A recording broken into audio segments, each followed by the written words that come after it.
Hello. Oh, wow. Good morning. Okay. Onyx.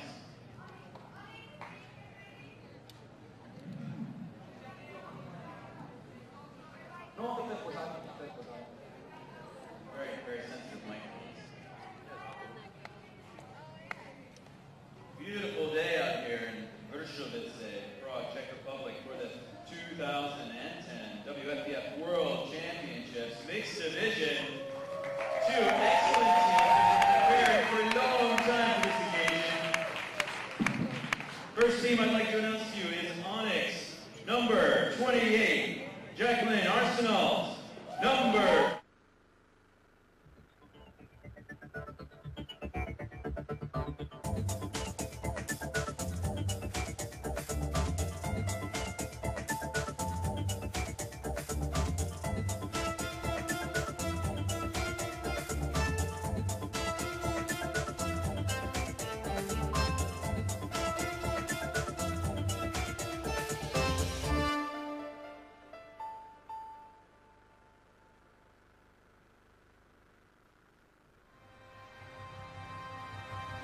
Play-off KB Extraligy v rugby. Finále regionální pokrové ligy. Mistrovství světa v hokejbalu mládeže. Mistrovství světa v Ultimate Frisbee. Mistrovství republiky v Ultimate Frisbee. 17. mistrovství Evropy v akrobaci motorových letounů. Střižna.cz. Vysíláme živě.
Final. My name is Brent Perkins. I'm here with Tony Leonardo. Okay, Chad Larson Experience.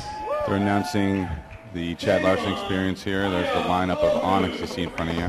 Okay, set Martel, number 11, number 77, Kurt Grossresson, number 9, Rachel Gershield, number 84. They are not getting the names entirely right, but we hope to pronunciate everyone's name properly. And if we don't, it'll be Brent's fault.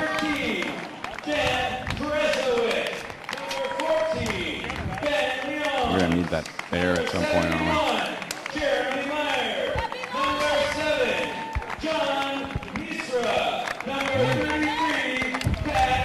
Introducing the French team Onyx. No, they're introducing Chad Larson. They just switched to Chad Larson Experience. And when they complete that, we'll be able to open the window. It'll be a little quieter, and we can talk a little bit more about what's going on.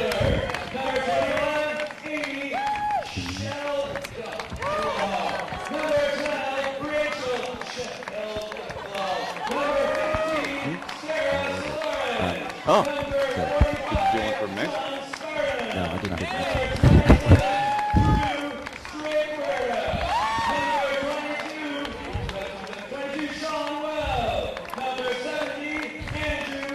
Sean Wow, I think I've played with her before at some point, some tournament. Oh, I know what it was. It's Poultry Games. She picked up with her team at Poultry Games.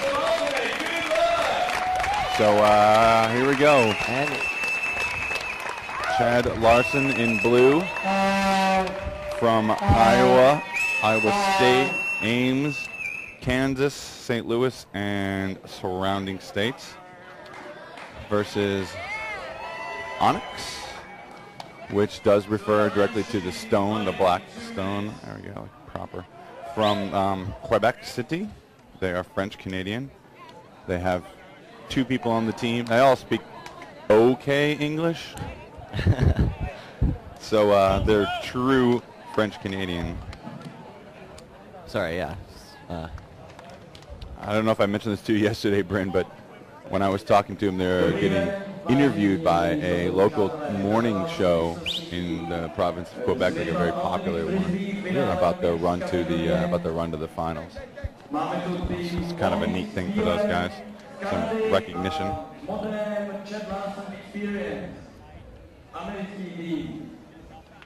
So Chad Larson's got to come in here as the favorite, having defeated this team handily in pool play. But this is the best part about it, Bryn, now that we're up here in the broadcast booth and we're watching this game live here, and we'll probably bring this up a few times. Chad Larson experience in the power pool play beat Onyx 15-7 or 8 or 17-7. Yes. Some kind of smackdown, as it were. And I talked to the Onyx guys about that, and they said, well, you know what? We knew win or lose that game, we are stuck in 4th out of that power pool, which would have still moved them up. So they did the smart thing, and they said, you know what we're going to do? We're going to play zone all game, and we don't play zone. So wow, they sandbagged that game. They baited that one, and so they're thinking that that could turn out to be an advantage for them in this game because they feel that Chad Larson hasn't seen this team at all. Very interesting. That's fairly strategic there. Yeah, it's not even that. It's almost just obvious. It's like, hey, you know what? Win or lose this game, doesn't matter. Why show our cards early? It just doesn't give any advantage to our team. You know, they didn't need a pump-up sort of game. You know, they knew they were going into the quarterfinal, the pre-quarters and quarter. You know, they knew they had their road cut out ahead of them. And so. Well, knowing that is interesting because Onyx started out in this pool at the absolute bottom. 16 seed. And they beat the first seed. That is not very common for the very uncommon for the final playoffs. So that looks like, and then they went ahead and to get to the finals here today, they beat Axis Seville in round 1 in the playoffs, and then Newcastle, Australian Newcastle Pie Wagon, 15-12 to make it to the semis, and beat Quiet Coyote 14-12 to make it to this morning. So this should be perhaps a more exciting game than what the scores the earlier game would suggest. From what we talked to Kevin Sealer and his wife Lena Sealer, who put together this CLX team and have been around for a long time. CLX is Chad Larson. Yeah, that's kind of like the shorthand for Chad Larson experience. They didn't seem particularly worried nor aware necessarily of the fact that that game was the numbers were jobbed in that game by Onyx. So we'll see. So some of the things to look out for, Bren, that Onyx was telling me at least, and we'll see how this affects on both sides, but they said that they worked very hard on their sideline as their 8th man. So Really? They actually have line callers to call the sideline positions. And they will often, when they get a D, will credit different people on their line for letting them know on up calls and marking position. So here we go. Let's start off World Club Championships mixed finals, mixed division finals, 9 a.m. in Czechoslovakia. Onyx with the pool. We're going to try to get everyone's names right, but it's hard. See if we can see the numbers. And Onyx starts on D, pulls it down to Chad Larson experience. Now Chad Larson experience just told us they like to ISO a man in the middle, and then look for Broerson, 77, the blonde, the tall blonde there. They like to look for him, and if they don't, then they dump it down to women, or they will have him hit women for goals. There's Sealer right there, number 1 with the disc. He swings it out to the man with the big scuba over top to Broerson. I'd expect that these two guys are going to be the main players for them most of the game here. Look at these guys to throw and catch a lot of goals. Sealer's kind of like looking for Brorson to get open, can't quite find him. Then jacks up a hammer. That's going to be good for a goal. He found him. Oh, he drops it, however. A little crowded in there, a little early, 9 a.m. game. And early drop shouldn't have too much effect on the game, but that does look like an early mistake, kind of a, not really, that wasn't forced. Just the kind of pressure and stepping backwards out of the back of the zone there. But there you go. We saw it happen. Sealer hammer to Brorson. Let's count those. That's number 1. I think we're going to get up in double digits by the time the game's over. You know, actually, that hammer was right in the sun. That might have had something to do with it. Really? Interesting. That would be an early morning sun. Looks like a U stack. So ONYX told me they use all of their people. They have their stat sheets all across the board. They've got throwers and receivers on both sides, women and men. And they throw out of bounds there, I think, by it was number 32. Yeah, that one looks like it sailed a little bit up the sideline there, and turnover by Guillaume Canuel. So here's a big huck, big righty huck to Sealer. Sealer's got a chance on this. Yes, he's like, pulls that down. There, they score. Big huck. They're going to use their men, CLX is. Chad Larson's not going to go away from the huck game either. And Sealer makes it look easy. And we got a 1-0 game.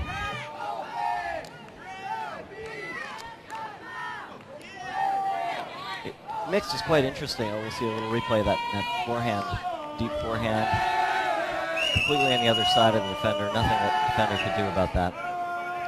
Nice look, nice throw. Something interesting about mixed play, there's such a variety of skills, heights, speeds, throwing abilities on the field. Even if they're all excellent players, there's still a bigger variety often than in open and in women's. So teams can react to that and adjust to that both on offense and defense in a variety of ways. Expect to see some, maybe a bigger variety of offense and defense as they adjust each other and try to find the best offense and defense for the team they can play. Chad Larson pulling. And ONYX setting up on a side of the field. On the near side, you can't see that, but there's really, the whole field is open with just a couple people out there. Wow, some early, easy throwaways from ONYX is going to lead to almost another goal for CLX, which isn't afraid to put it. Maybe some nerves on CLX here, Bryn, because those throwaways are just basic throws. Like that. These are not complicated completions that they're trying to make here. No pressure at all. That was just being hurried. Yeah, they just got to get in their groove and make some completions here. ONYX setting up again with that side of the field stack, swinging to the middle, forehand break. It's a nice little IO there. Thrown into the poacher, and a foul is called. Contested, it looks like some disagreement. The ONYX player, number 9 there, that is Maliev. Paradis calling foul. They've sent it back. It looked like Sean Wall might have gotten it. They didn't send it back. It was right immediately after the deal. Yeah. And they get the break right up the line there. Boom, boom. You know, I'm not so worried about this, Bryn, for either team here in terms of ONYX's ability to come back. I mean, here's CLX. They get two scores really early. One's a break, one's on serve. And, maybe they're feeling confident now, but this might play into the hands of what ONYX has fed them so far, and that, this isn't a team for them to be worried about. So, 2 points is nothing. This could come back to stun Chad Larson here. I expect that both teams will shake off their early nerves and play a little more solid. I think we've seen 4 basically unforced turns in the first two points, which is a little bit unusual, a little more usual than mixed than in say the open division. But it is the first day, first early game of the day on day 7 of the tournament. This is a long tournament. I think for most players, this is the longest tournament they ever play in. So it's a bit of for some teams, they've tried to focus on having a bit more concentration. throughout the whole tournament. Okay, Onyx picking up the disc, moving down the field. Eric Dion swings it over, gets it up the field. We see Vincent Bergeron out there. I think that's Dion. Nice flow Finds offense. an upfield cutter, which is number 22, Audrey Saint-Anand. I believe played for the Canadian Junior Worlds team. Drop. If five, I CLX think. scores here, I would suggest Onyx call timeout. But jacks it deep. That's not going to make it. Oh, totally off on that. A beautiful catch. Actually, that was placed in there on a dime. I thought it might sail along. There's totally flat, no wind out here, Bryn. That just floated in there perfectly.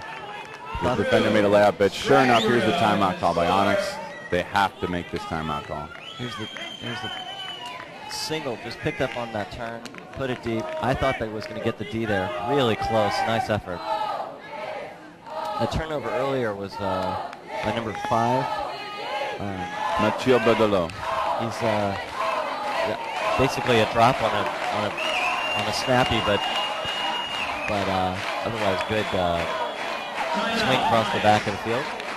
So for Chad Larson, let's take a look again. We got some of the names here I recognize from their 2004 surprise run to the semifinals. No, the finals at UPA Nationals. No one had heard of this team. They had a bizarre name. They show up. Oh, the camera should go over there, right? Wow. But maybe they need to show the field. They made a surprise run, and you know, first time at nationals, from Iowa, not a traditional powerhouse people had known of in open or women's, and just had this great, out of the 10 seed or something like that, run all the way to the finals. And they're a great team to watch. They made huge bids, huge plays, almost won the finals, ended up losing. So this team's been around now for like 6 years, and, you know, on and off.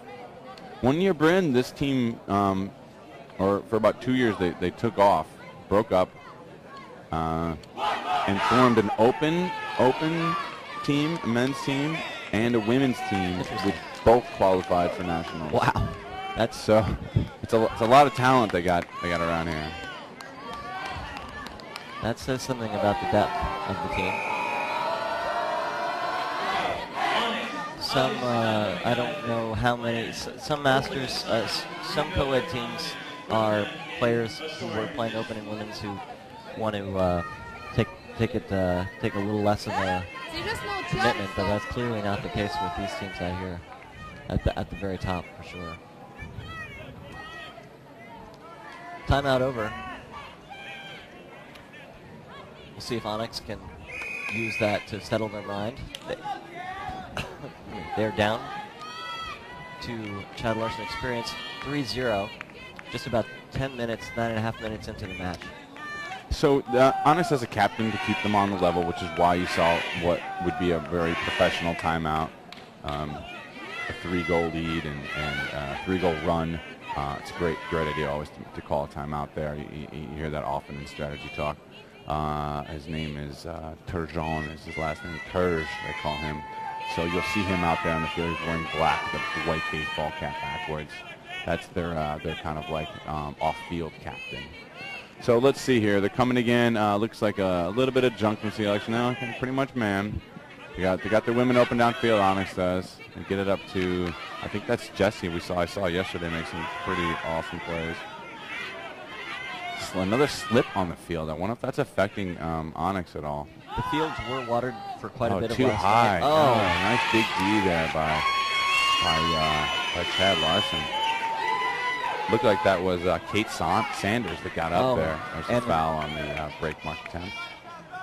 So Kate Sanders with the height. This is a factor, bringing height.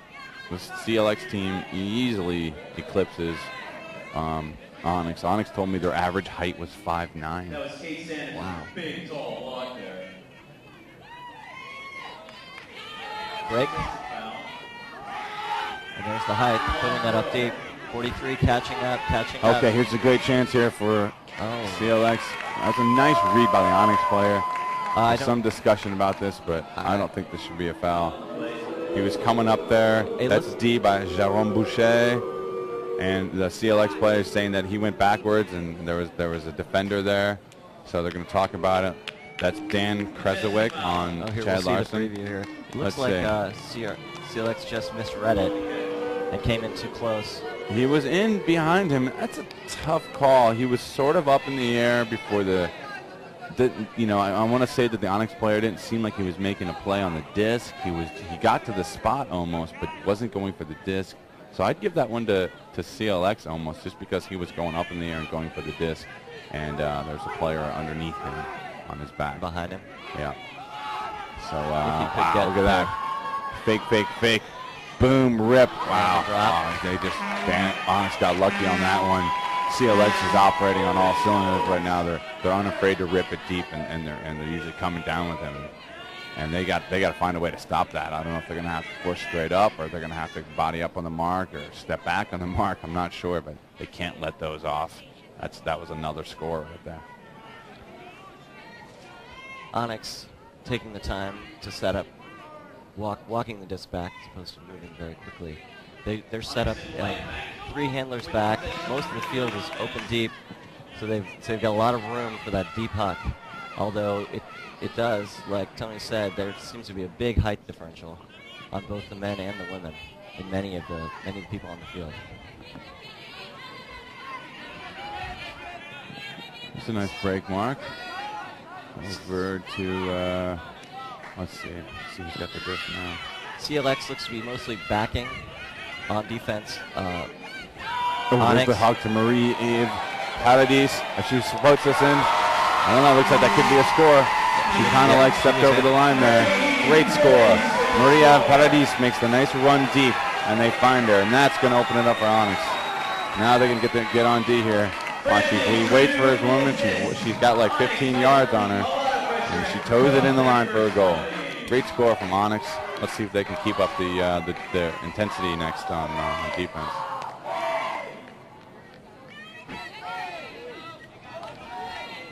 Both teams showing they can throw the deep puck early in the game, and the defense on both teams is reacting accordingly by backing their men and women to try to prevent that, giving throws up on the cut toward the disc, where and trying to cover that deep cut, but not effectively enough, as I think several of the scores already have been on a deep cut. Yeah, I think all of them have been on the deep track, if I can recall. Here's the pull from Onyx. Let's see what they come down defensive-wise. That was Patrick Langois on the pull. Oh, wow, wide open. Okay, this is like I got a guy and a girl defender, and nope, not going to get there. Too much height again. Kevin Sealer, though, looks like he's coming up limping. This could be a real factor. I think he's going to be all right. He's going to walk it off, but Kevin Sealer looks like he got his foot stepped on. And Sealer's not a tall guy, but he plays tall. He jumps high. Yeah, he's maybe like a shade under 6 foot, I'd say. But there's their captain. He goes up. We're going to see a lot of that. He's going to be involved in a lot of CLX's actions today. Good long throw, but really hung up there way too long. There was no, basically, what's the player's name? Sealer. Sealer had to wait for that disc to come, and the defense was able to catch up at the time, making it a little bit of a contest. But he clearly had some vertical on his defenders there, both of them. This is John Mirza with the ball. Not sure how he got so wide open, Brent. You know what? Maybe they didn't realize that. You know, usually he says he's the guy that's going to activate the cuts. So he's the guy that's going to stay in the middle and catch the disc, from the handlers, and then he's the one to throw it downfield. So he might have caught him off guard when he bolted downfield, as opposed to staying around the disc. Could have been a set play, but it could have been him seeing the opening and just going for it. Here's Jeremy Meyer with the pull for Chad Larson. Looks like it might sail out of bounds. Onyx setting up in a U offense. We'll see if they stay with that. It looks like they're staying with that. That's where they've got a couple people they're almost on the sidelines, on the opposite sides, downfield, and they have, so they have those 4 down the field, and they have three handlers horizontally across from each other. This leaves a lot of the field open. The whole middle of the field is completely open, as well as the whole deep part of the field. No one there at all. Also allows for poachers, however, so we'll see the effectiveness of it. Good defense. Finally finds the dish. Has to use a handler. She finds, wow, nice snag up there by, I'll find that Number 12. That was 72, that was Kate below. Little scuba. Onyx has moved back into a more standard stack. Dishy upfield to number 19. Finds a wide open girl. She's coming underneath, makes a nice cut. Dishing it back to Savard. Oh, what a play. Beautiful. Wow. What leap. What a great little jump there he had. Yeah, that wasn't her first look. There was a miss. The dump fell on the wet field again. I think maybe we'll get to see that. So she had to put it up with just a little bit of time left on the stall, and she put it out there. He went and got it. So they're sticking with it right now. Okay, so they're holding down the fort after that early guy break. made that catch. Eric Dion, number 7. Very athletic mixed teams out here. Bryn, Onyx was telling me that they signed a contract with each other after they won Canadian Nationals this year finally. No, I'm sorry, they lost Canadian Nationals, but knew they were getting a bid to World. And they said, this is in October, we will train X amount of days on our own. We will have a personal trainer. We will do spinning classes, and all of us are going to be doing this as a team and yet separately. Wow. And if you want to play on this team, this is what you're going to have to do. So they're really fit, and they're serious about it, and they're tight knit. So here's Chad Larson. 4 handlers back. There's Sealer, of course. Oh, a fall on the field. He's got Dershot, it looks like, wide open. Number 22 fell down there. Just fell. That's Amy Sheldal for the goal, I take it back. Yeah, Sealer just, making something happen there in the slippery field. That's the 3rd time I've seen someone slip down the field. All on Onyx's side, though. The field was watered last night. You can actually see from where we're sitting now the wetness of the field. There's no obvious puddles or anything, but it's definitely wet out there. Expect that to burn out for some of the later games, but it does seem to have affected at least a couple points in this game so far. There was a turnover on a slip, coming up, like in a handle position from Onyx. I don't know if they're not used to this. They're playing on the other feet. No, they were playing next to each other in the field yesterday, but maybe they haven't played in the stadium. I don't know. Maybe CLX has played in the stadium. Could be a factor. Hard to say. So score 5-2. Chad Larson Experience is up. Onyx cannot be happy about this. So Jeremy Meyer again for CLX, some more height, and again he's with the pull. And let's see who Onyx has on the line to handle. Onyx stacking up in the U offense again. 1 woman, 1 man on each side. I think that's Galen with the disc, number 89. Big open spot. 2 women wide open coming in, almost poached off. That's right. That was Marie Eve and Kate below. 4 handlers working the disc back as much to keep one of those. That was a nice little 2 little IOs there. Kind of like move it upfield to Eric Dion. He sends it. Oh, he's got 2 opening people. Oh, that's going to lay out for that. No. Oh, she drops it. Oh, that's so unfortunate.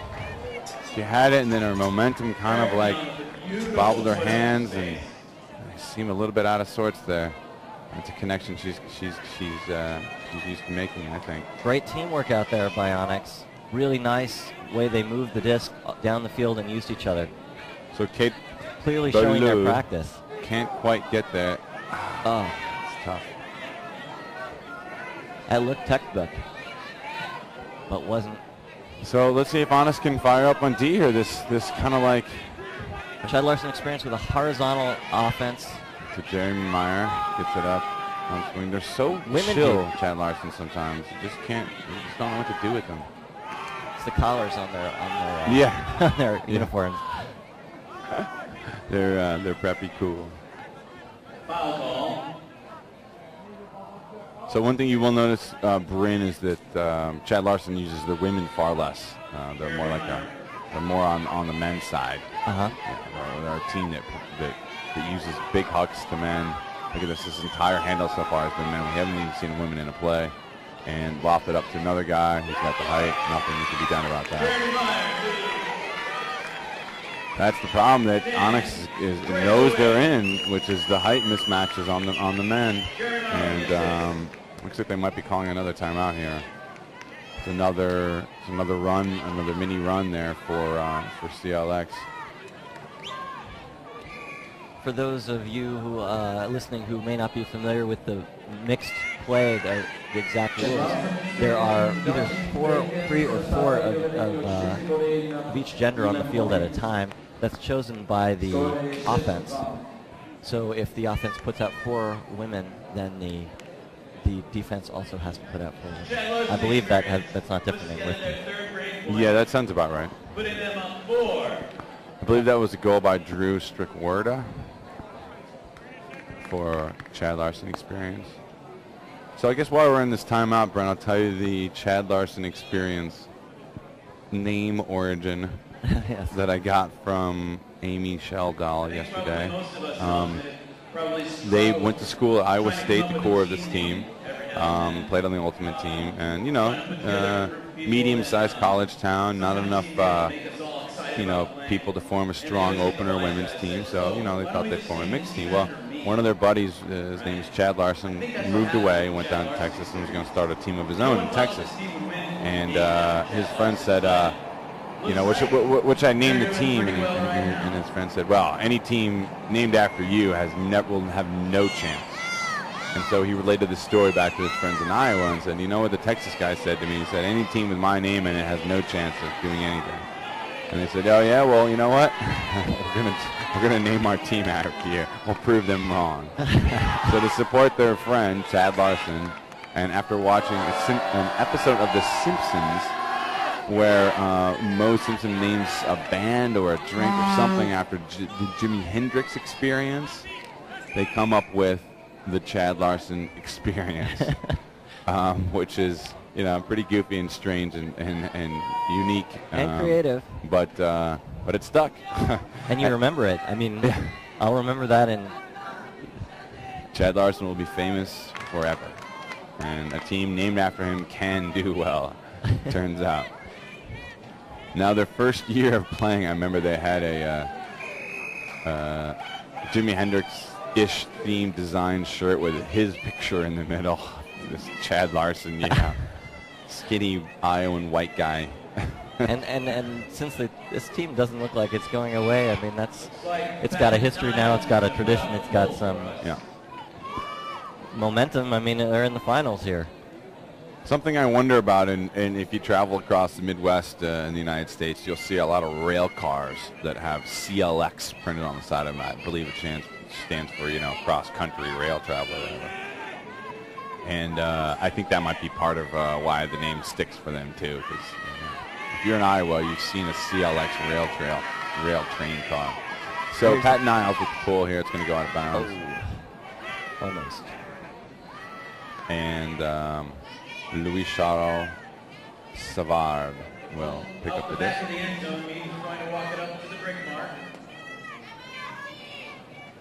There's not a single, no, I think there is an English type of name on this team. Yeah, Melissa Barclay, who's a friend of mine I played with at Paganello, is on this Onyx team here.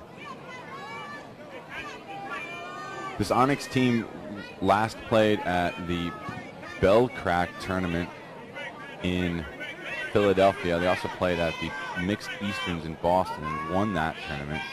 At Belcrack, they lost in the semifinals to another Canadian spark, but then Voyez. So it's just interesting. Here we go, 69, bombs it deep. He's got a man. And he toes the line perfectly. Wow. Great catch, great throw. That was a nice little setup. Eric Dion with the score from Francis Trudeau.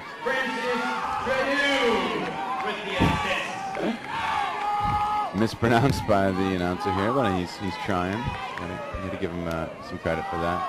Trudeau, of course, is the name of the last name of a very famous French politician from the 70s, I believe, Pierre Trudeau, who was the prime minister of the country and kind of a, almost a visionary. People really loved the guy. He was sort of a kind of an Obama type of character, actually, for that country. I don't know if he's related to Francis Trudeau. I would assume no. Interesting on offense there, Onyx switched to look like a straight stack off instead of the fancier U. Well, and it seemed to great effect. Also, that was man to man to man, I think. So good recognition. Yeah, I wonder if they're realizing maybe they want to, that could be something for them to use in the future going forward here. Yannick Leduc with the pull for Onyx. Let's see. Onyx down to Chad Larson experience. Chad Larson has got 6. Onyx with 3. There's the D. They look more fired up. Almost throw away there. Rice. There's Brarson. Big Brarson. Gets it over to number 70, Andrew Weimer. There's Weimer again. Or Wimmer. Ooh, almost. Stephen Rice to Brarson. Again, using their height and their big guys. Wow, that looked like that was down. Chad Larson Sealer sending it back. Chad Larson looks like they're keeping their cutters are cutting out of the corners but deep into the center. Great layup there. And they're using the whole team. Women touching the disc quite a bit now. Yeah, but they're always looking for Sealer. Sealer number 1 there. Always looking for him if there's any trouble. Sealer's cutting pretty much constantly. They jack it up to Sealer, in fact. Look at that. I think that was... Tracks that down. Gets it over a poach girl. Might have been an overthrow. Mixed a little bit dangerous sometimes because there's both genders on the field. Some pretty big guys and some pretty small women. I don't think that was an overthrow. I think she was thrown to Kevin Sealer. I mean, it was an odd cut out of an odd position. Oh, it looks like a quick score. We missed that one. We're looking at the replay there. I think Sealer might have just jacked the hammer over. That's my guess. Because I have over-under of 10 on that. But I don't know if we've got the replay on that. And Christine Rosen, that was the game winner and the 15-14 double game point against Mental Toss Flycoons in the semifinal was Sealer to Christine Rosen to end that game. And now, I don't know what's going on here. Looks like another timeout. Okay, timeout from Chad Larson. Okay, some strategy here from Chad Larson as well. So they got a comfortable lead, a couple breaks. It's 7-3 Chad Larson. They will be pulling to start the second half. This game is moving along well. We see a clock down the field there, Brent. 28 minutes have gone by, 29 now. So I expect that the rules are the same for this. I'll confirm that. I'm getting the feeling that it's probably going to be a 100-minute game. And that's when it came on last time at 100. The cap comes on at 100 minutes. Okay, add 2 to the top score. Or first to 17. Especially today with all the matches we're going to be seeing, the women and the Open coming up after this. So that makes sense. A lot of looks like Onyx is changing their game according to the first few points. Clearly, somebody sitting on the sidelines thinking about what they should be doing. This timeout looks less like a question of stopping momentum and maybe actually discussing what they should be doing differently. Well, this was a CLX timeout. Excuse me, was it a CLX timeout? Yeah, Chad Larson called the timeout. I'm not sure why, other than maybe they want to come out with some new defensive set to kind of really just really put this game down and put the hammer down. They were up 6-1 on Mental Toss Flycoons in the first half and let the Montana crew score 5 in a row. They tied it up at 7-6. Wait, was that in full play or that was a semifinals? Oh, that's right. Big semifinal game. Wow. So maybe they want to prevent that from happening again. That big run early, and they've got like a sizable lead. That would make sense. Team's coming back on the field. Looks like a tall lineup out there. They got a lot of height. I'm telling you, they wow. got a bunch of 6'2", 6'3" guys. They got a bunch of corn-fed Iowa boys out there. Although Onyx looks like they've got a couple of their taller guys out there as well. Onyx has one tall guy, and maybe he's on the field. They pointed out to me, that might be Trudeau, actually. It's the token tall man at 6'1", probably. Let's see, Dan Kresowick, Jeremy Meyer on the field for Chad Larson Experience. We just saw number 14, Ben Lyons. That's number 71 is Jeremy Meyer with the disc. Kate He's Sanders, got the big ready pull. He's gonna hang this one up and it's gonna sail in nicely. Looks like the men are handling for Onyx. Well, there's a play off the bat. Oh, nice little guy goes across, opens it up the swing, but now they got nothing. Fortunately, now they have nothing. Okay, no, it's a nice little wow, they're running the nice little cuts out of the back of the vertical stack. Another cut out of the back of the vertical stack, women and men. So that was a pretty good looking set of cuts there. And Anne-Marie Bedard had dumped it back to number 7 for Onyx, who is Eric Dion. Get and go. Yeah, Dion finds 89, who we're going to see pretty often. There's Bedard again. Bedard finds, okay, nice catch there, number 70. So she's got, who's she looking for? Chad Larson forcing forehand here, but not to much effect. Oh, great play. Great. Everyone slides over to one side. Eric Dion takes his time, waits for the opening, and then just swings it across. Forehand break. Here's replay. Looks like that was to Kate Belleau. Belleau. And Eric Dion with the assist. Onyx can certainly move the disc when they start to get that flow going. They didn't really get stuck that whole point. Piece here, number 70. I take it back. That's Veronique Ellison. So Veronique Ellison.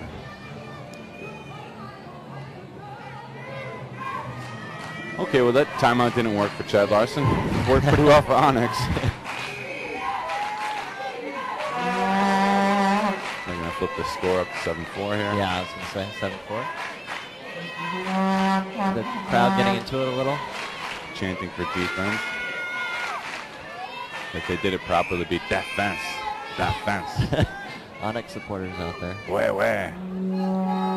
Allez. Kind of a short pull there. Not so bad, though. But shied away from it at the last minute because of the sun, so now Onyx has got a chance here. They're crushed down on him.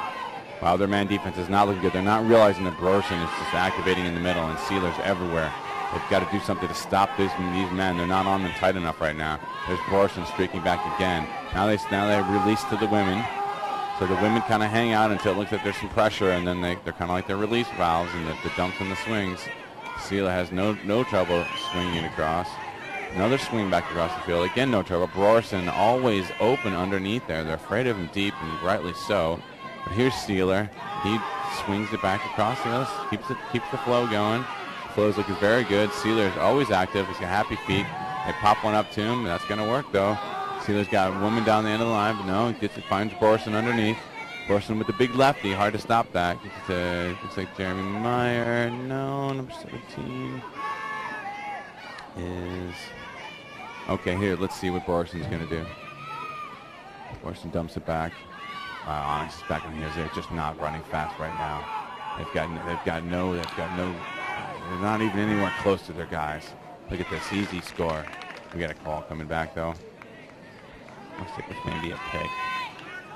Andrew Wiener with the disc.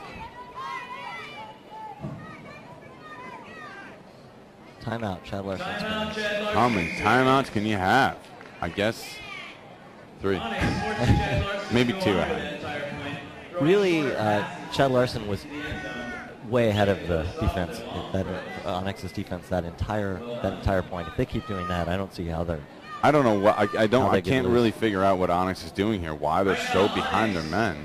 Well, the Chad Larson experience, their offense is really nice. They have 3 handlers back, and this is what it looked like to me. 3 handlers back, and then they have 2 cutters on each side of the field, pretty close to the sidelines. Yeah. As the disc moves up the field, those on the sidelines go deep. But if they after a couple cycles, if they don't get that deep pass, they're now a little further down the field, and they come from the sidelines back toward the center. And it seemed like the center, huh? it seemed like ONYX was behind them the entire time. So they're running like 2 egg beaters, basically. Is what Bren's trying to convey here. One on each sideline, where they're just kind of running an oval pattern almost of cuts. And of course, they have to respect the deep throw. ONYX does, but give them that many open underneath is not. It's not going to get them the game either.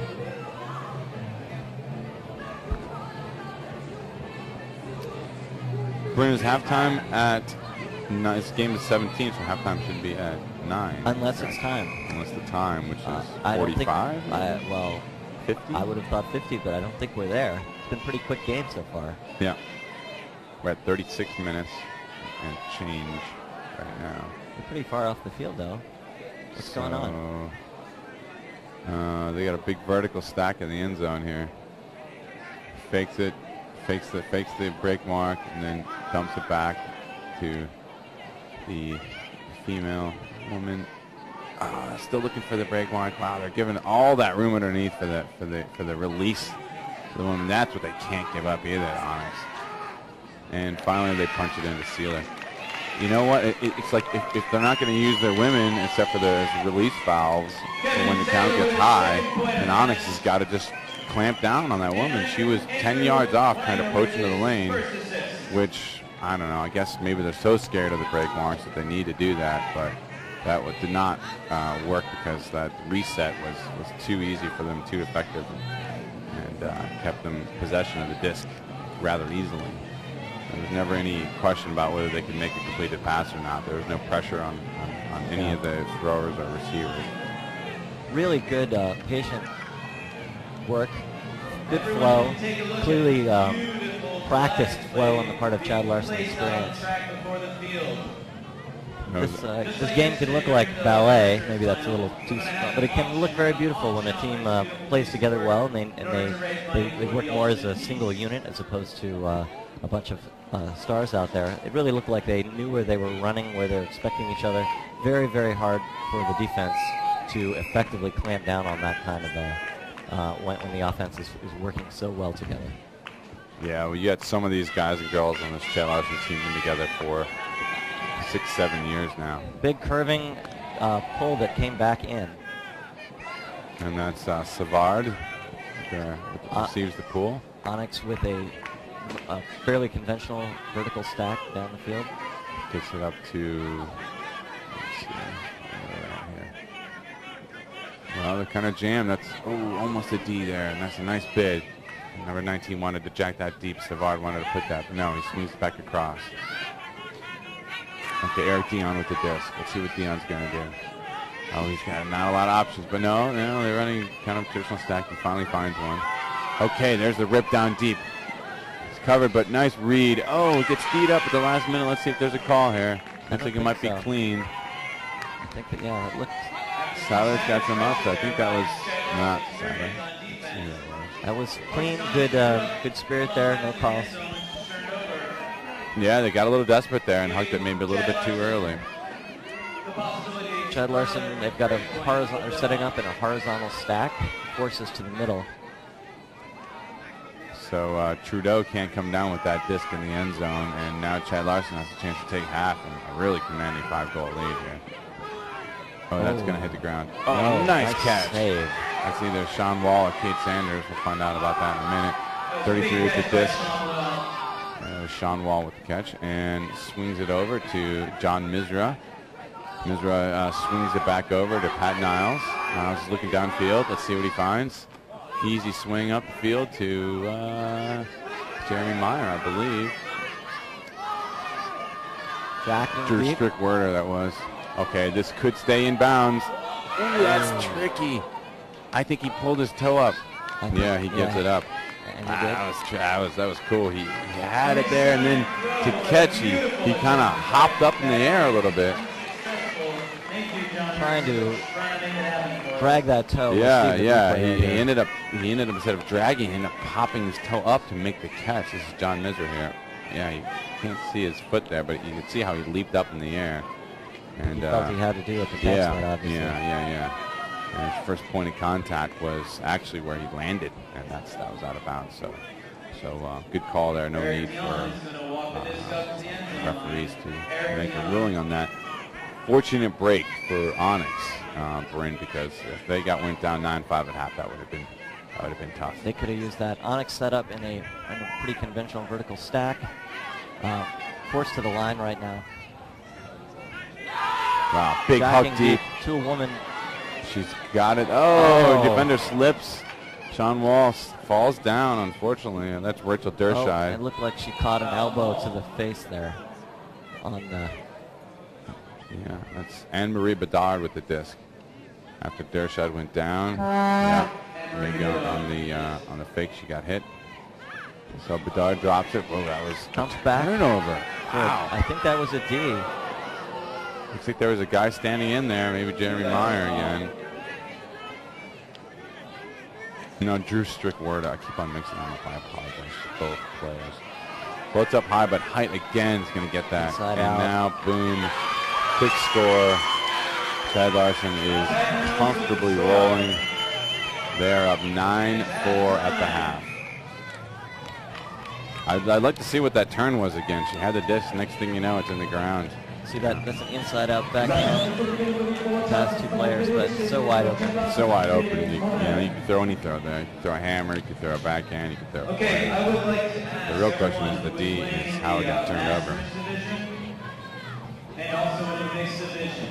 So if you played in Masters or mixed division, listen up. So we're at half. We need one representative from each snappy team game. who, in the Masters division, finished from 16. What have you seen this half that you're surprised about? After this game, I'm kind of surprised the Onyx defense isn't doing anything. I think, frankly, it's like I haven't seen them get a D. I haven't seen any Ds from Onyx. They're not on their man.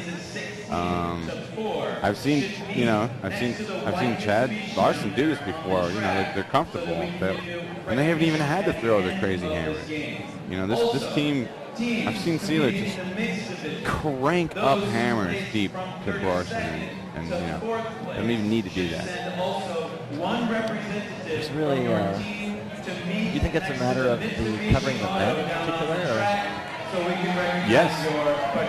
As opposed to the women. Well, actually, the men have been more of a factor in the game, so by definition. What's happening is that the women are from Onyx have to help out in the lanes, poaching the lanes to help out the men who can't seem to be on their man, and they can't keep the mark because the disc is going at will across the field, any time. They haven't stopped any break mark throws yet. Backhand, forehand, whatever Chad Larson wants, they're getting. So now the women are forced then to kind of poach in the lanes to stop the break marks. That's giving them the release, and then that's able to keep them in possession. So it's kind of snowball effect where, you know, everything is set up so that there's no pressure somehow on the cutters for CLA. They just can keep on cycling. They have a couple. You know, they may have 20 or 30 seconds of tough D, but then they just can keep resetting until they can put it in. Yeah, and there's too many break marks they're giving up, Onyx right now, and too many easy open throws. For Onyx's part, I think they've done a better job on offense although you can't see it from the score, but the second part of the first half, they seem to be a little bit more effective. But they've had a bunch of several unforced turns, or nearly unforced turns. Yeah, I agree with you. There's another slip and fall down. Another wide open man. It's just nothing's going right here for Onyx. So let's see what kind of grit they have. Hope that definitely describing their. Got to figure out what to be doing different. Maybe they're saying what we said up here in the booth. We've got a little halftime show going on here between Lucas and Exton for something nonsense. Shout something. 50 euros. 50 euros. Here we go. 50 euros, right? All right, we'll warm it up. 60 euros. We got one. 70 euros. We're looking for 70 euros.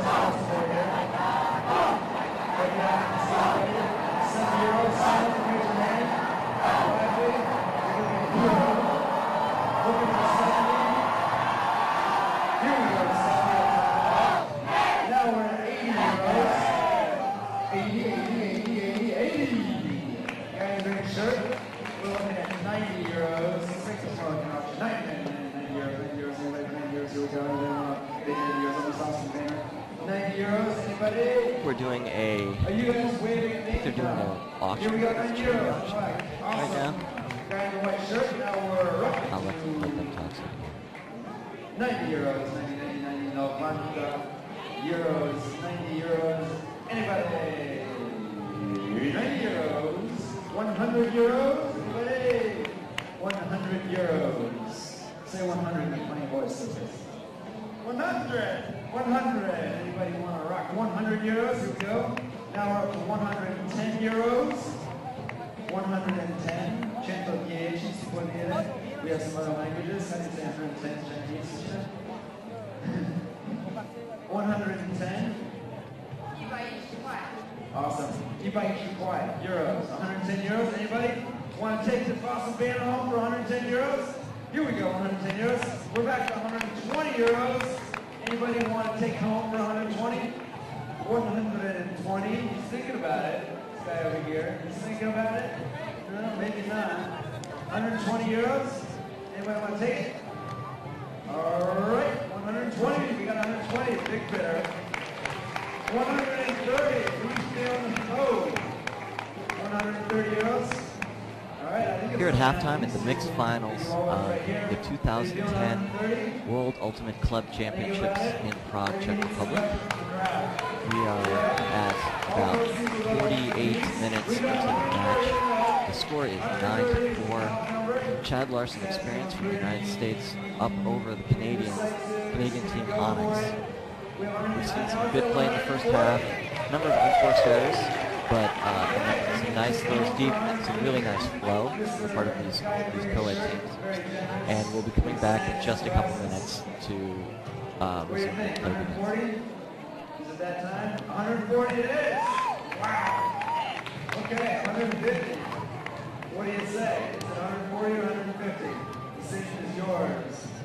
Mr. Friendly Gentleman in the blue hat. 150. He wants it. He wants it and he supports ultimate peace. Are we going to take it to 160? They are auctioning off some of the signs and so on that were used to I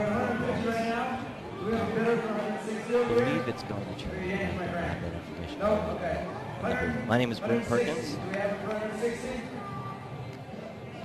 And I am a resident of Prague, but an American, living here for 10 years. Have had the great pleasure of seeing a lot of people and teams that I know, other from playing in the United States come here, especially the Masters division.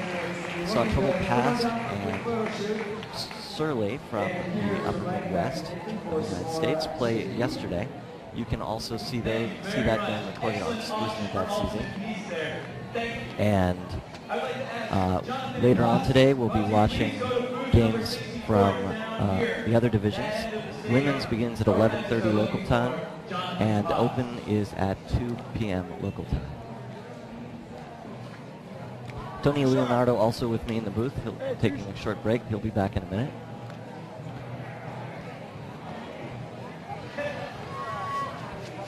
See out there, ONYX warming up, or staying warm between the halves. Both teams playing hard and a very slightly breezy at this point. Beautiful sunny morning, Saturday morning here in Prague. This must be, I'm guessing that the auction that we're seeing is money for Ultimate Peace in the Middle East. You could Google that or look at ultimatepeace.org. Very good organization interested in using Ultimate as a means to promote not just diplomacy, but communities knowing each other better in the Middle East. Find out more about that at www.ultimatepeace.org. Good-sized crowd here today. There I am in the booth. Started out a little bit empty with the early game at 9, but now the stadium here is pretty full. I expect it will fill past capacity for the later games here today. From our, I don't know how many people are watching the webcast now. Oh, they're all sitting in the shade. You can see that.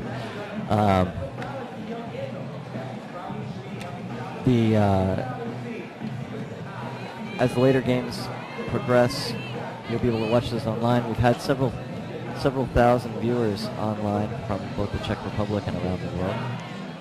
And of course, this game's going to be watched in the future as they're recorded.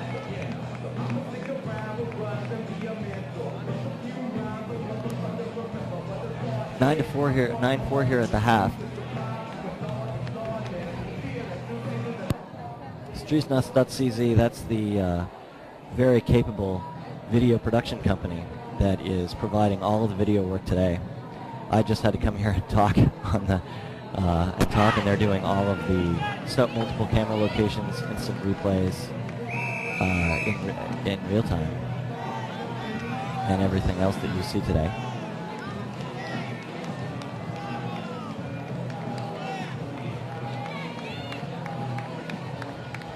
Look there, you're seeing a little bit of the Chad Larson Experience line in their snappy,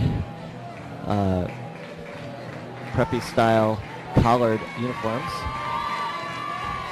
A little bit unusual for everyone else out here. Seems to be this year seems to be going with more of a 5 Ultimate look.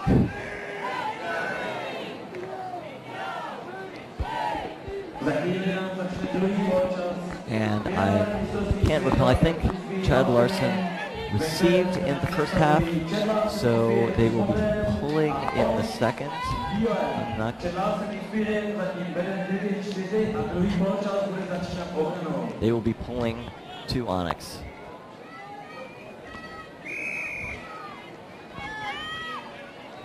Coming out after halftime, we've got ONYX in white with 4 points, and the Chad Larson Experience with 9 points.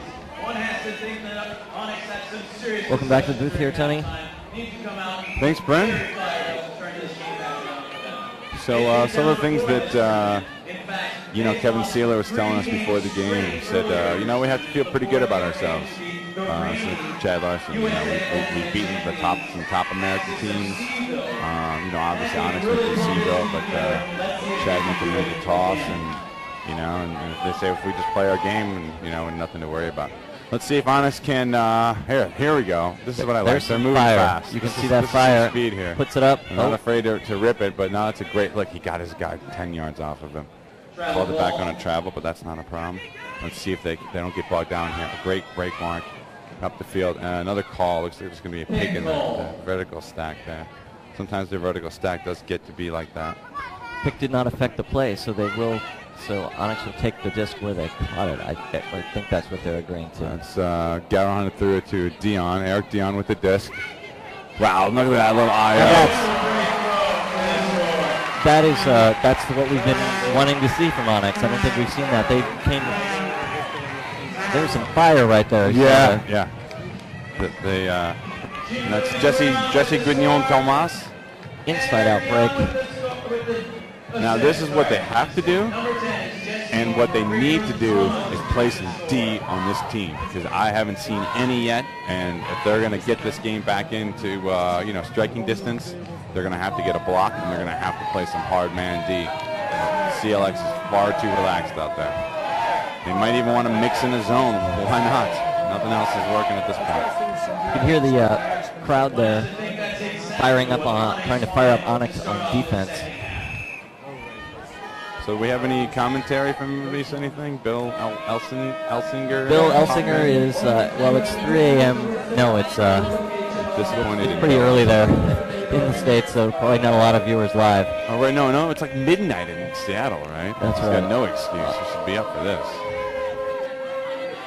He should be taking pictures of the screen of the broadcast. Okay. Chad Larson running a very... And there's some defense. This is good defense. Now they're man-to-man tight here. Look, now they're forcing up a throw here. This could go either way. No, that's perfectly read by the ONYX player. Oh, there's a foul call. Sealer calls a foul. I wonder if he was stopped on this one. I thought that the ONYX player had a good read on this. But he was sort of like they were kind of intermingled in there. Let's see what Sealer's going to do. Looks like it's going to come to the line. It might not be contested. Here we see a replay there. Yeah, he got a little bit of body. He lost the disc. The ONYX player lost the disc. Wow, that could have been a good opportunity for them to get a break here. This is what CLX is going to do, though. They're going to risk it and put it up, and they can get these. So Sealer's got plenty of opportunity. He's going to hit Brorson, no problem there. Dish it at Brorson, piece of cake. That throw deep, it's too bad Onyx hit him for sure, because he would have had a tough time getting that disc. It did look to be right on the edge of his window. Yeah, that he could have made. He probably would have made that play if Onyx had read that a little properly and saw that it was sailing along. I think the D would have gotten it. Sealer would have gotten it otherwise. It would have been pretty though. I believe he would have caught it, but it would have been something for the highlight reel. I've seen his highlight reel. Yeah. I've seen some of the plays he's made, but he didn't get that. So I wish we had a tally right now, but I think Sealer's involved in. There's 10 scores we see up there. I bet he's on the board for 6 of them. So either throwing or catching. For those of you interested in stats, you can go to scores.wucc2010.com, and later there will be the stats from this particular game, including assists for the score and scores that will have exactly the statistic you're talking about. Those stats are pretty cool, actually. They don't have D's as one of the things, or turnovers, but they do have time of goal, and they have the who threw the goal and who caught the goal for both teams. And it's gets some pretty cool stuff in there. So here's Onyx again. They look pretty sharp last offense. Let's see if they can keep it up. They're running vertical stack downfield and horizontal in the backfield. Nice quick movement here. Nice, it's not there. Oh, just got turfed.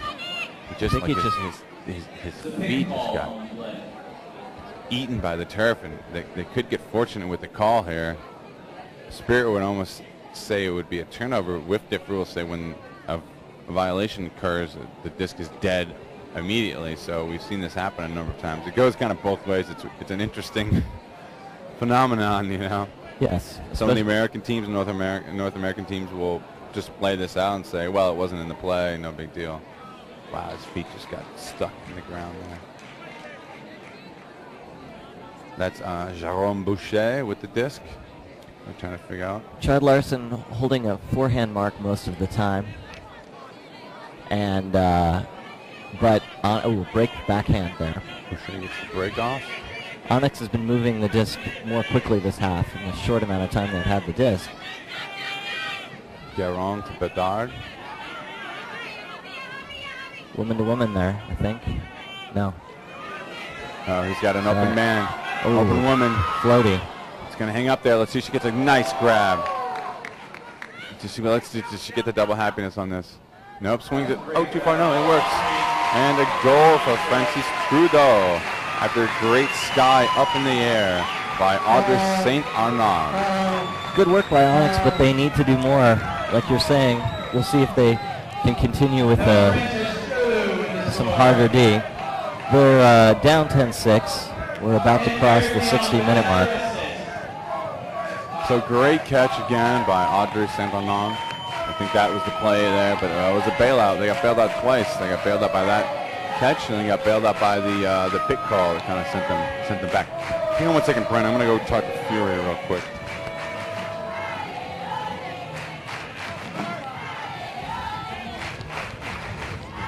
Looks like a tall lineup there. Oh, you can see the crowd getting excited. They want an exciting game too, so they seem to be cheering a little bit more for Onyx, at least loudly. Tall team out there on the Chad Larson Experience side, and we have the pull. Chad Larson Experience having setting up in a horizontal stack, and they look pretty open already. Onyx is running hard, a little high backhand there. 3 CLX players going deep, and fairly easy connection. Onyx seems to be doing what they can on D, but it's just not being very effective. They had a choice of 3 people going up. You'll see this. It's a forehand throw, floating in. 2 or 3 Chad Larson Experience players to choose from on that. Not surprisingly, the tallest guy picked it up, but good work by CLX to move the disc down the field. for the score. Teams seem to be trading points now. Offense more in command of the game, and a lot of the turnovers being due to unforced errors rather than a forced turn by D. Nice work, Steven.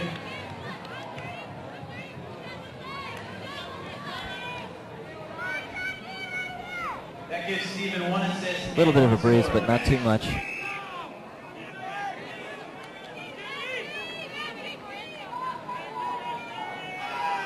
It's hard to see the numbers. I'd like to tell you who's having a good game. The men on Chad Larson are definitely touching the disc more, but everyone's running hard out there. Vertical stack by ONYX. A little give and go there. Oh, beautiful D. See if I can see the number by Chad Larson Experience. And a little bit of a aggressive mark there right at the start of play for a foul. It was a nice give and go look, but the throw hung up a little bit too much and allowed Chad Larson to make that layout D there. That's the kind of D we have not seen from ONYX yet. Just not much. Puts it up. Oh, saved. But foul called back to the thrower. ONYX is forcing backhand here, and now flat. Seems like they're guarding against the huck more. At least the women are getting forced backhand. Oh, forehand. Beautiful score. Okay. ONYX's mark is getting thrown around. They seem to be trying to prevent that deep throw, but are not able to prevent it, and at the same time the disc is moving back and forth on both sides of the field almost at will. Offense is clearly running the game on both sides, although that D by Chad Larson Experience puts them up another serve. It is twice the points that ONYX does, 12-6. Does not look, if it continues like this, we won't make the time cap. The game is to 17, and if it's close, it would be win by 2, but the time cap is at 100 minutes. It's only at 64 now, so basically we're probably looking at a game to 17.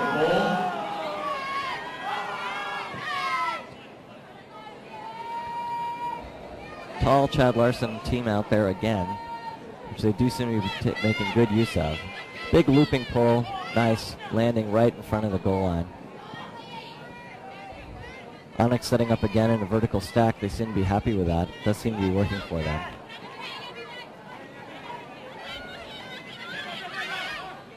Oh, nice ups by number 22.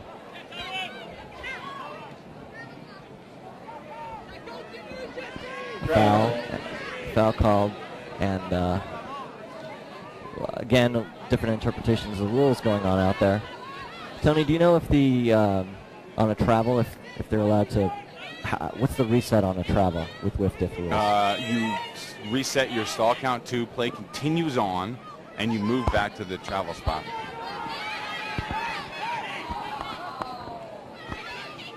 So, yeah, you know, it's done to prevent kind of extraneous bad travel calls because play just continues. So instead of stopping flow, you know, you just keep playing, and the stall count goes back to, you ground check it, move back to the spot where your defender is calling the travel on you, and play continues on all sides, all cutters, everyone's live.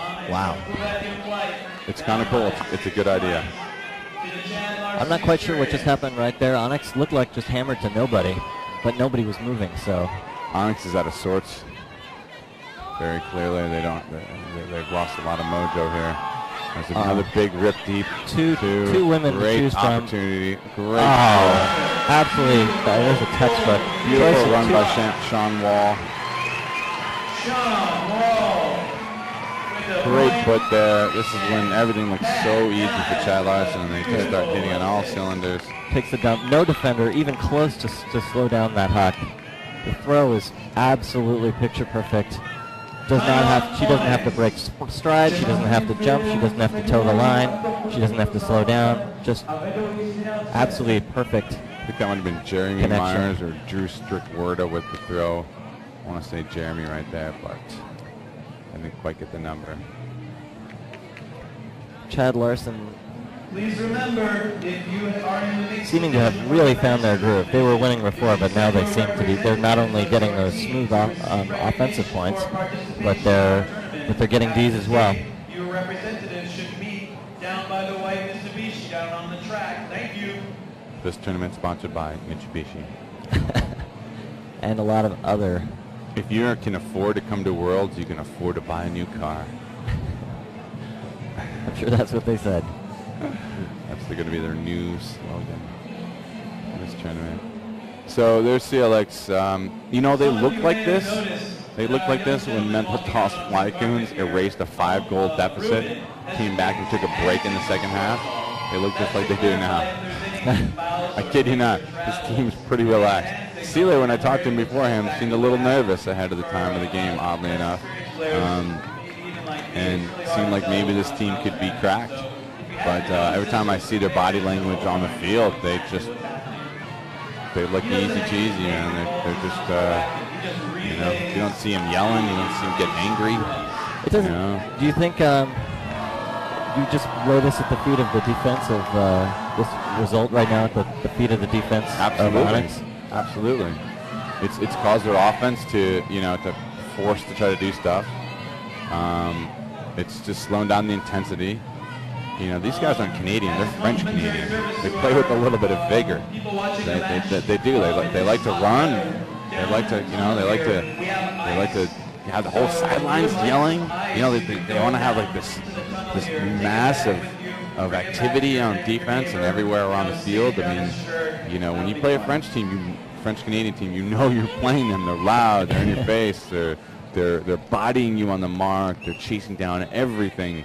It's hard to get open on them, and you know if they, you know, if their offense isn't necessarily smooth, they're going to be on you on D. And I'm not seeing any of that D from Onyx throughout this game so far. I think Chad Larson experience. Those are some really talented men's players out there. Women too, but the men seem to be making more of the difference. So obviously, playing that kind of defense is particularly challenging in this game. It's no excuse. They beat Access to Seville, the #1 seed here at this tournament. Did Onyx, you know, also has some pretty good players. That just does land out.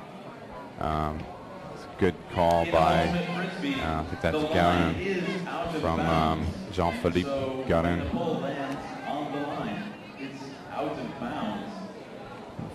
Here's the naughty kids are starting to show up. Onyx again sticking with the vertical stack. Looks like, at least what I'm used to, very sort of conventional setup out there. One dump back, 5 down the field.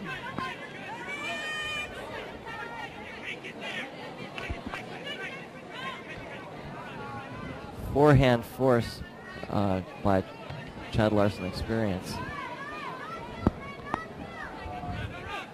Swing back and around all the way.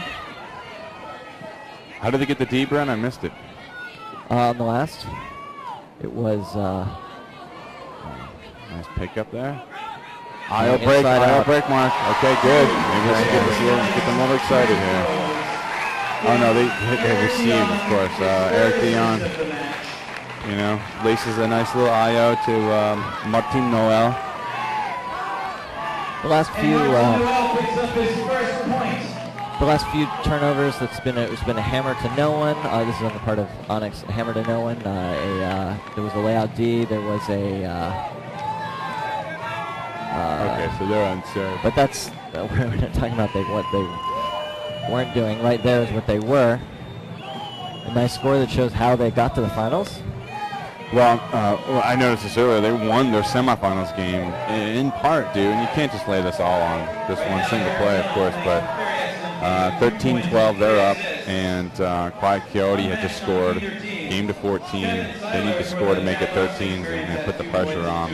They're on D. Not a bad place to be at the end of the game is to be on D. Got a lot of pressure going on, and they pull out of bounds. Now, next thing you know, you see where that prick line is. That's more than a third of the field, plus the end zone. That's a lot of distance you get. So Onyx had a lot of, gained a lot of yardage on that. Bad. So here's a big huck to Larson. Seiler just jacks it up there. Larson's going to track this down easy. I think he stayed in too, but we'll see if he got the right foot down before the left foot. And kind of his teammate's calling his teammate. She's calling him in. Let's look at the replay here. Actually, I want to see if Larson's in here. Oh, we're not going to see his feet. Yeah, tough to see, but I'm pretty sure he got his foot down. He knew what he was doing. You saw him jump up with 2 feet, and then come down one. There it is. Boom. Oh yeah, he was in clearly. Right foot came down first. You need 1 foot to get to land in. Nice and replay. Again, you can see when he's going deep and Sealer's got the disc that it's just like it's gonna come. That was kind of a sloppy. I mean that disc that huck was hung up with there. But when you have somebody that good out there, why not put it up? They were two CLX players with a couple steps on their defenders. These guys throw on stall 1. They get the disc and Sealer's just going to jack it up there. So, I don't know what to say to defend. You can't blame Onyx for that. No, I know. Oh, you mean Onyx? Yeah, I mean, it's hard to defend against that. What they need to, I don't know what they need to do, but they need to get pressure on Sealer, and they need to get pressure on their other players too. And those guys are going to get their throws. Sealer and Brorson are going to get their scores, so they got to pressure the rest of the team. All right, here's the pull. Let's see if Onyx can respond. Another dimension as far as ultimate is concerned. So what you're seeing here today is actually out the back again. Ultimate in 4D. Another chance for Onyx to take the disc at the brick, which they've used to good effect earlier in the game. They're using again a vertical stack. They've got a single jump out on the break side, but pretty much just trying to keep that defender out of the play. The other handler is just staying well out of the way. Inside out to the break side, swinging across, some standard vertical stack cycling. Chad Larson with a forehand, keeping a forehand force. Oh, that's a break mark. Deed up on a poaching male player for Chad Larson. That fourth dimension I was just talking about, tossing to a woman that seems like she's the one that often quickly turns into a defensive play by some dicey commentary going on the speakers. Drew Bezowick with the D there, and Chad Larson with the disc again. So I don't know if Chad Larson has won a championship before. No, I take it back. I think they won UPAs 2 years ago, 3 years ago, and then after that is when they broke up into the open and women's team, since they'd gone ahead and won it. They've been in the finals a bunch of times. I could even be wrong about that. We'll talk to them after the game and find out for sure what kind of big championships they've won. But they have another great story I want to tell you about 2004 Nationals as they move it underneath here to the lefty. Some discussion there. But some anger. Chad Larson, I think we'll be all right. I'm not sure that the crowd was booing the. Anyway. Turnover just to Onyx. They just need to hold fort here. If that was another CLX score, it's already almost curtains for them, I got to be honest. But they need to score. Here we'll see a replay of that collision. I don't think that was going for the disc. Yeah, that was not. The defender was going for the. I mean, she could have held back and not hit her. Yeah, I'll say that. But sounds like a pick call there. Big ball. So Chad Larson, 2004. I'm doing the score reporting on their sidelines, and as I'm walking up and down the field to get numbers of whoever would throw the disc and catch the disc for scores as we're putting them in, I basically trip over this giant rock on the sideline, and I'm like, whoa, what is this rock doing here? And one of their teammates was like, yes, that's the rock we brought from Iowa City. And I was like, well, what do you mean? He's like, well, that's the team rock, to show that all of us have to carry the weight of the team. We bring this rock with us wherever we go. Now, this was like a rock that required 3 to 4 people to carry it. Wow. And they had taken it on the plane. Greatest attempt. This could be a layout. Oh, amazing play. Wow. Let's get a fire. Eric Dion's recognizes that the disc is going out of bounds. He leaps. He was really close to where he's at. Chad Larson's pointing to being out of bounds. Flips the back of his head, and it's a layout catch for a goal for Onyx. There are a good number of people standing in the that quick bang action. Appreciate that. Let's watch this replay. This is going to be great here. Watch Dean come in, boom. Oh yeah, he was in bounds. He flips it back. No time for the defender to react. That's known as the greatest. You don't see those very often, especially that was a tough one in particular. There's the goal scorer, which is Garon, I believe. No, Trudeau. And that was Francis Trudeau to complete that, Brandon. Great. You know what? I mean, let's go. Let's get some excitement here, Onyx. Will it go over to D? We know that CLX can give up a run. You know, they get kind of like, they'll throw up passes. They'll throw up scores. You can get D's on them. They'll give you the disc. They don't care. You have to make them throw it up. And let's see if Onyx uses this kind of momentum from that excellent greatest play to get some points on the board. Just stop here. Short pull, very disappointing pull. So Sealer's going deep, and there's that back release valve again. The woman's just wide open for the dump when the count gets up high before the guy can jack it. Over to Larson, the big lefty here. He just throws one up there, just lays it up nice and easy. Sealer's wide open underneath. They close that down. The women finally decide to try to close in on the release, but it's too late. And they got to reset the Sealer. Don't give him the disc. Jiminy, don't let him do that. Sealer easily finds Larson. And Onyx fails to stop Larson yet again. Larson's way too much of a comfort zone. So, again, if you're keeping track at home, there's your goal leaders, Sealer and Larson. Oh, we'll see just the catch there at the end.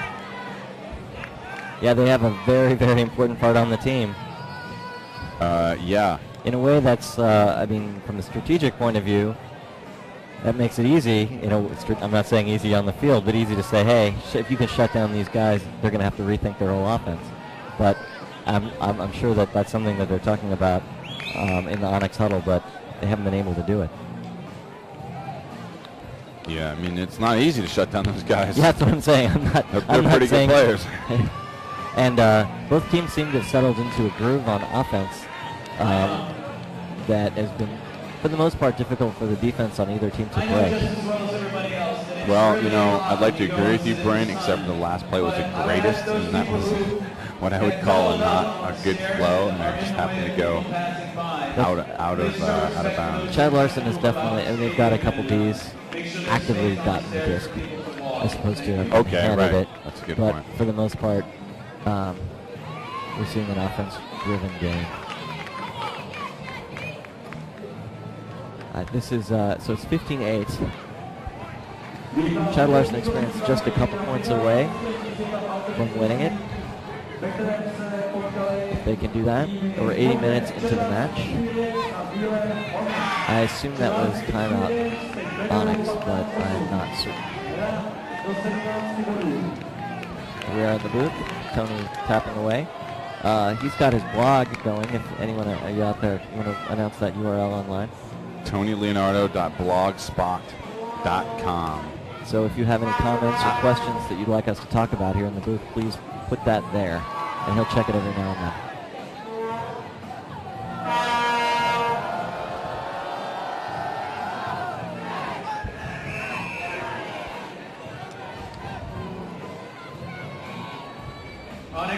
coming back on the field here. Onyx will receive the disc, and they will need to both get the score and then follow that with a lot of hard defense if they're going to stay in this game. The crowd tribune seems to be filling more and more as the shade pulls down on the stands. It's really beautiful to see such an international crowd here today. A lot of Czechs because that's the home country, but people from all over the world. And you can see that in some of the jerseys that people are wearing. But given that there's been a lot of exchanging of jerseys at the end of the game, at the end of all the matches, you can't always tell where somebody's from by looking at the jersey that they're wearing. Chad Larson Experience pearls. Looks like a standard vertical stack on the part of Onyx once again. Nice throw down the line. D, coached from another defender, number 27 on CLX. Strickwerda for CLX. I think they center it to Sean Wall or Kate Sanders. They're two tall blondes. I mixed them up from this distance. It's hard to see. And that's Strickwerda again with the disc. Loops one up, but that's tracked down. Hans can get to it, and another goal. Oh, couldn't come up with it. Difficult catch, but we've been accustomed to pulling those out. So exactly. But he also, I believe that was also again 27. So he he got the disc for Chad Larson in the first place. 27, yes, that is There seems Drew to be some discussion, perhaps maybe it's about location. Now they're going to go with the turnover. And Onyx setting up in a horizontal stack for a change. Two breaking deep, and they put it up deep. Oh, it's going to float in there nicely. Oh, great catch. Huge layout catch by Onyx. And what's she going to do with it? Number 70. Yeah, that's Veronique Ellison. And she finds the open receiver. It's a call. It's coming back.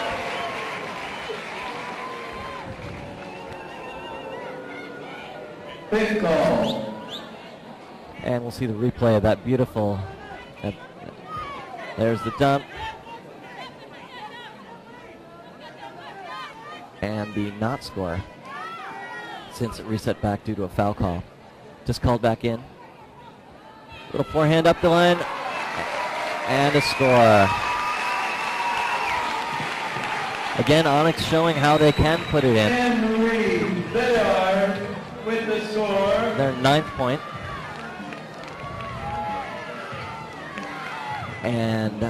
But now they will again have the chance to get the disc back, which is what they really need to do. Turn this game around. You can hear there's quite a bit of fan support for the French-Canadian team.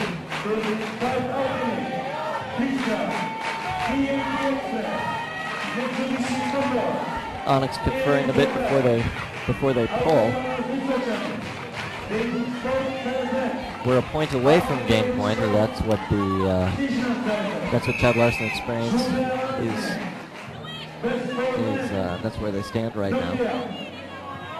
A lot of discussion in this tournament about resilience, playing when you're up, playing when you're down, playing as hard as you can play in each point, despite how the point before went. And we've seen more emotional teams and some very resilient teams in this tournament. Oh, interesting. Onyx putting on a zone. Interesting. All the women are up. Most of the women are up front.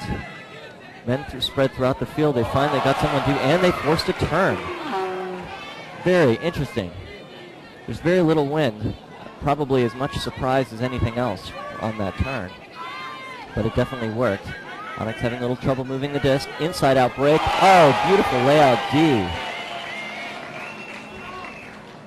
Kind of a hard landing, but beautiful D by Chad Larson to get the disc back. We'll see Onyx set up the zone here again. Again, 3 women in the cup. And Chad Larson already seems more comfortable with it, more relaxed, spreading out across the field. The nice thing about this defense is it allows Onyx to put one man deep to shut down that deep cut that has been so much they're giving them so much trouble in this game. Nice hammer by Chad Larson.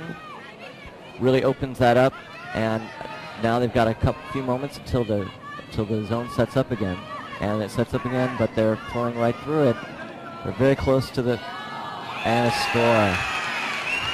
So zone worked for a moment on the surprise and forced a turn, which is maybe as much as Onyx could have hoped for, given the pretty good conditions.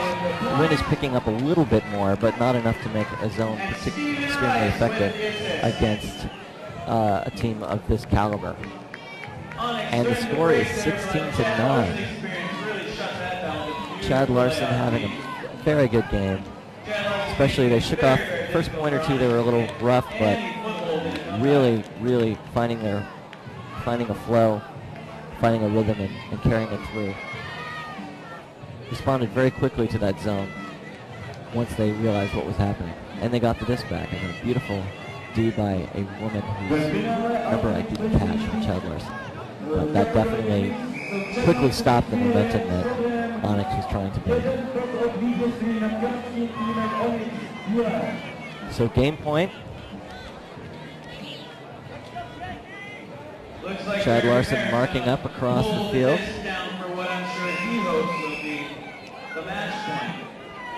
Expect to see a forehand mark. We've seen a pretty consistent forehand mark on the part of Chad Larson, which has been more effective than Onyx's defense, but not shutting them down entirely. I'm here to tell you once again, And nice inside out, nice snag there by Onyx. A little bit of number 23 on Chad Larson, touching the disc there and kind of interrupting the flow. So that was a foul call, I think. Wasn't quite ready, so we're waiting for this to start. Again, no referees in Ultimate Frisbee.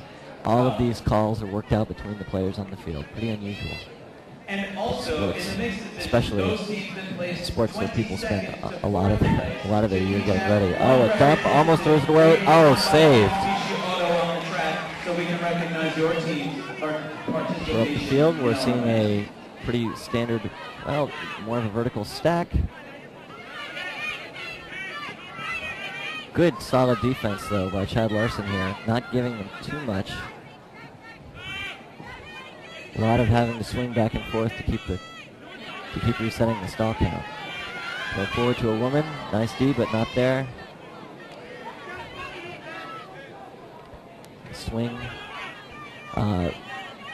Onyx now again in a more vertical stack. Scuba over the top for the break. There's a swing. Men's cut's not getting as open. There's a woman out of the back forehand. Inside out forehand break, which sets up the score. Yeah, there seems to be a call. Unfortunate, crowd doesn't like that. Quite a bit of booze out there. We'll see a replay. Travel call, so we'll see if they're getting his foot down. Oh, that wasn't the travel. Inside out there. Wow, that wasn't a travel. Let's see if this was. I didn't see it. Travel call way back there. I didn't see it from the camera's position, that's for sure. Onyx will try to put it in again, and does so. There's the score.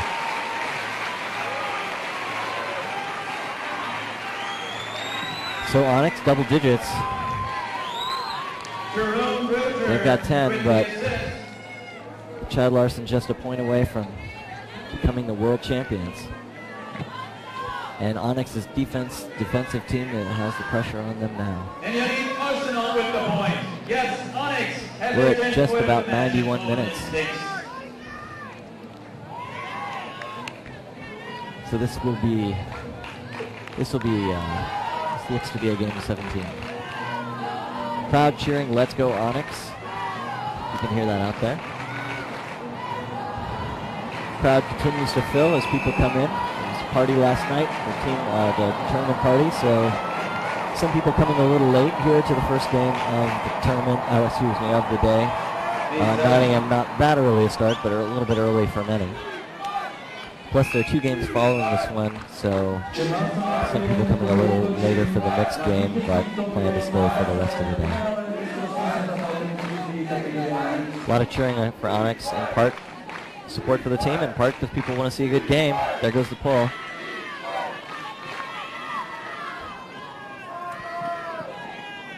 Chad Larson moving the disc up. Again, Onyx with the zone. Women mostly in the cup, but Chad Larson pretty comfortably moving it back and forth. Again, not too much wind to make it anyway. Hard trap on the line, but no problem for Chad Larson. Many choices for the thrower. They don't seem to be pushing. Onyx dropping into man to person, and there's the score. And Chad Larson experience. United States team, American team, is now the world champion at the World Ultimate Club Championship 2010. You'll see that replay there. Really easy going. A little forehand up the line to another forehand for the score.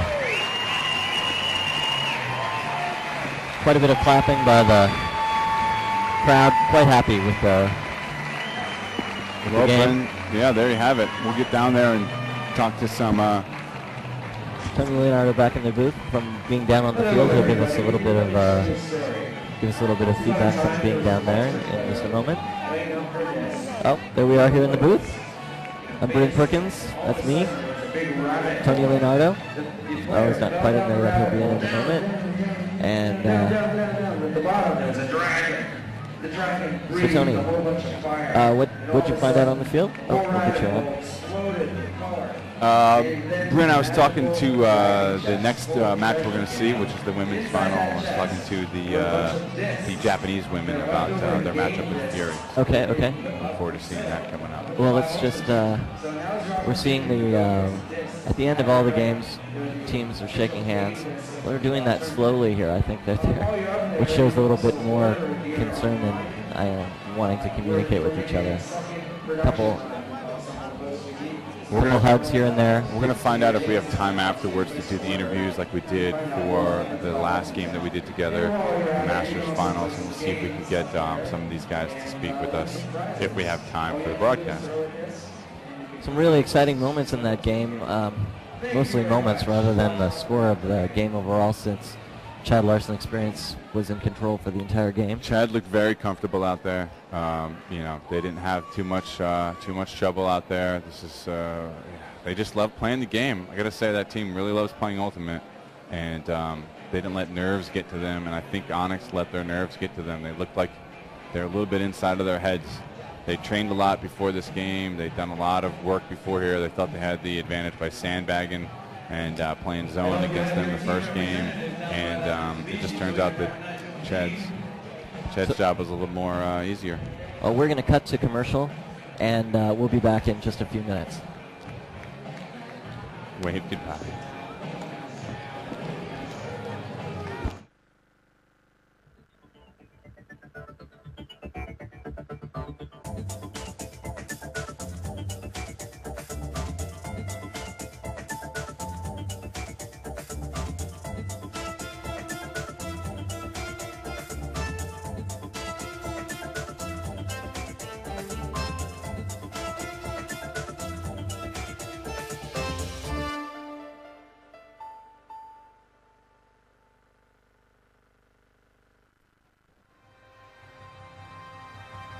Play-off KB Extraligy v rugby. Finále regionální pokrové ligy. Mistrovství světa v hokejbalu mládeže. Mistrovství světa v Ultimate Frisbee. Mistrovství republiky v Ultimate Frisbee. 17. mistrovství Evropy v akrobaci motorových letounů. Střižna.cz. Vysíláme živě.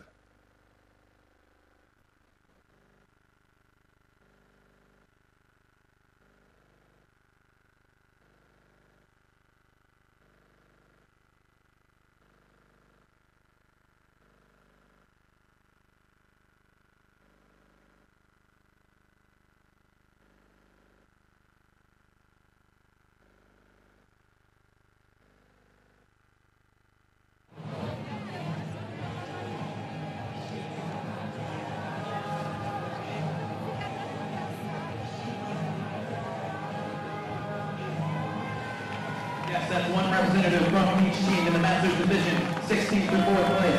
And from the mixed division, from 32nd place to 4th place.